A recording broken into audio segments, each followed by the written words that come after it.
السلام علیکم ورحمۃ اللہ وبرکاتہ۔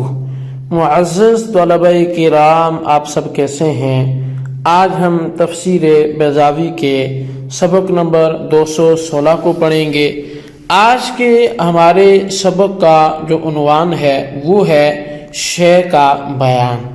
آج کے سبق کی ہماری عبارت وہ والشیء یختص بالموجود سے شروع ہوتی ہے، اور آج کے سبق میں ہم یہ پڑھیں گے کہ شے بمعنی کس کس کے آتا ہے، یعنی اس میں فاعل کے آئے گا، مفعول کے آئے گا، اور پھر یہ ہر ممکن کے معنی میں آئے گا، واجب کے معنی میں آئے گا، کس کس کے معنی میں شے کا استعمال ہے، اور پھر معتزلہ کا اس بارے میں کیا نظریہ ہے، اور شے کی معتزلہ تعریفات کیا کرتے ہیں اور اس سے کیا استفادہ کرتے ہیں۔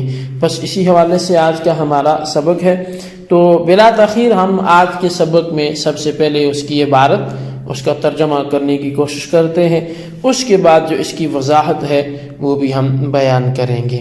مصنف علیہ رحمہ لکھتے ہیں والشیء یختص بالموجود لأنه في الأصل مصدر شاء اطلق بمعنى شاء یا اطلق بمعنى شاء تارة وحينئذ يتناول الباري تعالى كما قال قل أي شيء أكبر شهادة قل الله شهيد۔ اور شے یہ موجود کے ساتھ خاص ہے، اس لیے کہ اصل میں یہ شاء کا مصدر ہے۔ اس کو شائن یعنی جو شائن کے معنی میں بھی استعمال کیا جاتا ہے کبھی کبھی، اور اس وقت یہ اللہ تبارک و تعالیٰ کی ذات کو بھی شامل ہوگا، جیسے کہ اللہ رب العزت نے فرمایا کہ تم فرماؤ کون سی شے ہے کہ جو سب سے زیادہ جس کی گواہی بڑی ہے، تو خود ہی فرماؤ کہ اللہ ہی سب سے بڑا گواہ ہے۔ وبمعنى مشیء اخرى ای مشیء وجودہ، اور دوسرا اس کا مطلب جو ہے وہ مشیء ان کے معنی میں ہے، یعنی کہ جس کا وجود جو ہے وہ چاہا گیا ہو۔ وما شاء اللہ وجودہ فہو موجود فی الجملۃ، اور جس کا وجود اللہ چاہے، یا وما شاء اللہ وجودہ جس کا وجود اللہ چاہے تو وہ پھر فی الجملہ موجود ہوگا۔ وعلیہ قولہ تعالی، اور اسی پر دلالت کرتا ہے اللہ کا یہ فرمان بھی کہ ان اللہ علی کل شیء قدیر، اللہ خالق کل شیء، اللہ ہر شے پہ قادر ہے اور اللہ ہر شے کا خالق ہے۔ فہما علی عمومہما بلا مثنویۃ، پس یہ دونوں اپنی عموم پر ہیں بغیر کسی استثناء کے۔ والمعتزلۃ لما قالوا الشیء ما یصح ان یوجد وهو یعم الواجب والممکن، اور معتزلہ نے جب یہ کہا کہ شے وہ ہے کہ جس کا موجود ہونا صحیح ہو، اور وہ عام ہے واجب کو اور ممکن کو، او ما یصح ان یعلم ویخبر عنہ، یا شے وہ ہے کہ جس کو جانا جائے یہ صحیح ہو، یا جس کے بارے میں خبر دی جائے یہ بات صحیح ہو۔ فیعم الممتنع ایضا لازمہم التخصیص بالممکن فی الموضعین بدلیل العقل، پس یہ ممتنع کو بھی عام ہوگا، شامل ہوگا، اور تخصیص ممکن کے ساتھ دونوں مقامات پر عقل کی دلیل سے وہ لازم ان کو ہو جائے گی۔ جی طلبہ کرام، یہ تھی ہمارے آج کے سبق کی عبارت اور اس کا ترجمہ جو آپ نے سماعت کیا۔ اب ہم آج کے سبق کی عبارت کی وضاحت کی طرف بڑھیں گے۔ تو سب سے پہلے یہ بات ذہن میں رکھے کہ لفظ شے پر آج ہم نے کلام کرنا ہے۔ شے کے معنی میں متکلمین، اشاعرہ اور معتزلہ کا اختلاف ہے۔ یہ تین گروہ ہیں۔ اشاعرہ تو یہ کہتے ہیں کہ شے اور موجود میں تلازم اور تساوی ہے، چنانچہ وہ کہتے ہیں کہ قضیہ محصورہ کلیہ صادق آئے گا وہ اس طرح کہ فکل شیء موجود وکل موجود شیء، کہ ہر شے موجود ہے اور ہر موجود شے ہے۔ رہی یہ بات کہ دونوں میں ترادف ہے یا نہیں، تو یہ اشاعرہ میں بھی طے شدہ نہیں ہے، بعض ترادف کے قائل ہیں، بعض اس کا انکار کرتے ہیں۔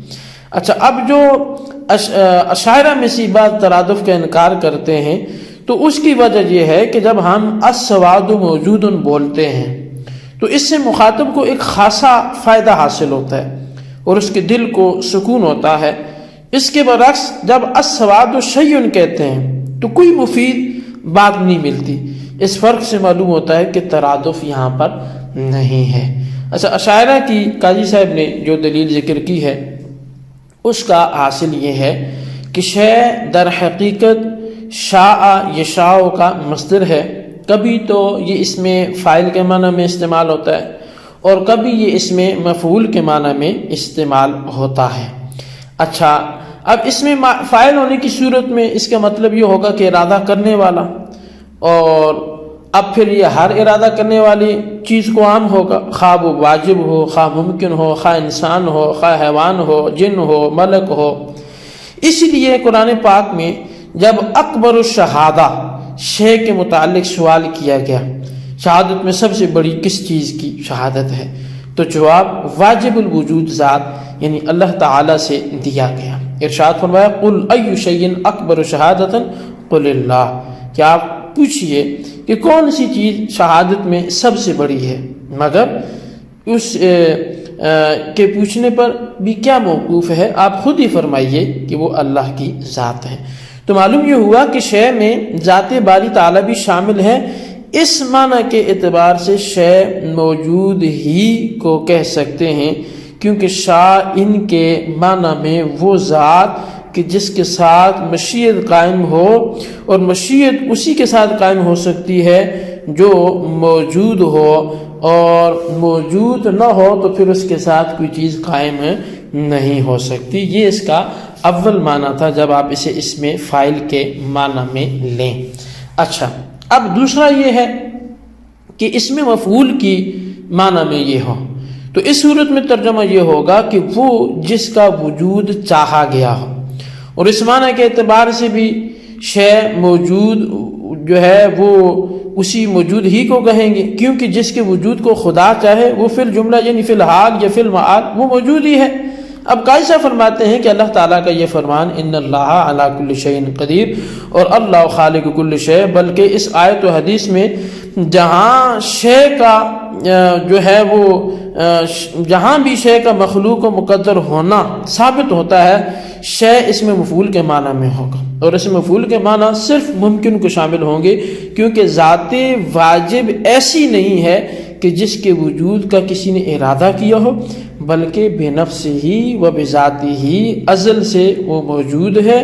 اور جب مشیع صرف ممکن کو شامل ہوگا تو ان دونوں آیتوں میں کسی تخصیص و استثناء کی حاجت نہ ہوگی۔ اور اب معتزلہ کے قول کو ذکر کرتے ہیں کہ معتزلہ نے یہاں پہ اپنا نظریہ کیا رکھا۔ انہوں نے اصل میں شے کی دو تعریفیں کی ہیں۔ ایک تو یہ کی کہ ما یصح ان یوجد، کہ جس کے موجود ہونا صحیح ہو وہ شے ہے۔ اچھا، یہ تعریف واجب، ممکن موجود اور ممکن معدوم تینوں کو شامل ہے، کیونکہ تینوں کا موجود ہونا صحیح ہے۔ واجب و ممکن موجود کا تو اس لیے کہ وہ فی الحال موجود ہیں، یعنی واجب اور ممکن موجود یہ تو فی الحال موجود ہے، اور معدوم گو فی الحال موجود تو نہیں ہے لیکن نتیجتاً یا فی المعال انجام کار کو بھی موجود بن سکتا ہے۔ اچھا، دوسری تعریف انہوں نے یہ کی کہ ما یصح ان یعلم و یخبر عنہ، کہ وہ جس سے علم متعلق ہو سکتا ہو اور جس سے مخبر عنہ ہو، یعنی مبتدا و فاعل وغیرہ بنانا صحیح ہو۔ اس تعریف میں ان تینوں کے ساتھ ساتھ ایک چوتھا جو ممتنع ہے وہ بھی داخل ہو جائے گا، کیونکہ ممتنع سے علم کا تعلق بھی صحیح ہے اور مخبر عنہ بھی بنا سکتے ہیں، اور کہتے ہیں کہ ان اجتماع النقیضین محال۔ جب معتزلہ نے شے کا مفہوم اس قدر وسیع کر دیا تو انہیں لازم ہوا کہ جن آیتوں سے شے کا مخلوق و مقدور ہونا ثابت ہوتا ہے ان میں تخصیص مانے، اور یہ کہیں کہ یہاں شے سے صرف ممکن مراد ہے، واجب و ممتنع سے مستثنیٰ ہے۔ تو پس معتزلہ کا قول تکلف سے خالی نہیں ہے، کیونکہ تخصیص و استثناء کی طرف احتیاج ہوتی ہے، اور متکلمین کا قول چونکہ بے غبار ہے اس لیے یہاں پر جو راجح قول ہوگا وہ متکلمین کا ہوگا۔ جی طلبہ کرام، یہ تھی ہمارے آج کے سبق کی عبارت، اس کا ترجمہ، اس کی وضاحت، اس کو اچھی طرح سمجھیں، اس کے خلاصے کو اپنے رجسٹر پر ضرور لکھیں، بالخصوص ان سوالات کے جوابات دیں۔ سوال نمبر 1 یہ ہے کہ شے کا مطلب اشاعرہ کے ہاں کیا ہے، تحریر کریں۔ سوال نمبر 2 یہ ہے معتزلہ کے شے کے معنی و مفہوم میں خرابی کیا لازم آتی ہے، وہ بھی تحریر کریں۔ اللہ تبارک و تعالیٰ سے دعا ہے جو کچھ ہم نے پڑھا سنوں سے یاد رکھنے کی توفیق نصیب فرمائے، آمین بجاہ نبی الامین صلی اللہ علیہ وسلم۔